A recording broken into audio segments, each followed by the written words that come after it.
What Premier League players across the Premier League have the highest floor? And what I mean by that is their lowest performances are still at a very high level and they rarely hit those types of performance. First off, in fifth, I'm going with Cucurella, a guy who used to drop clangers week in, week out for Chelsea, and now they are few and far between. Whenever he's in left back, he's at least locking up his right winger and often contributing to play, whether that's in midfield or dashing runs into the final third, contributing with crosses, assists, or even goals. And it's just been a long time since I've seen him drop one of those clangers that we used to be used to. In fourth, I'm going with the newly found Jack Grealish at Everton, and somewhat like how Hazard used to play. Yes, he wouldn't contribute to a goal or an assist, but he would have a huge impact on the game. Always give his team a chance, and that's what Jack Grealish does and did against Spurs in that 3-0 win. Didn't score, didn't assist, didn't win. Still looked heavily offensive. He was still trying to get on the ball and create things.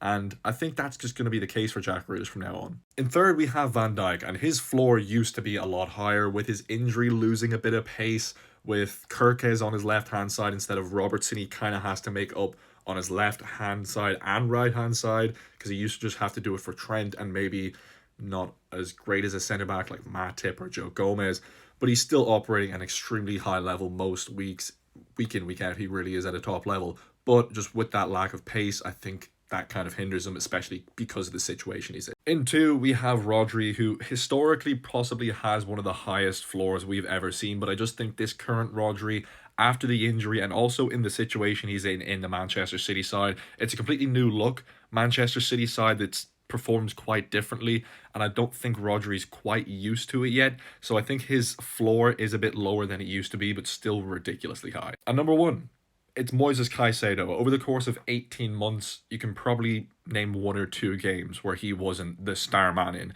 That Sunderland game, yes, lost 2-1, but Sunderland's tactics were to drop deep and then whip it down the wing or put it over the top of Caicedo. Like, what's he supposed to do in that situation? But week in, week out, this guy, if he's not in the Chelsea side, I'm concerned about the result. That's enough you can say about him. Always just putting up tackles, interceptions, progression, popping up with goals now too. Who knew that was going to happen in 2025? Anyway, let me know what you think of the list. Me personally, at the moment, it's Caicedo.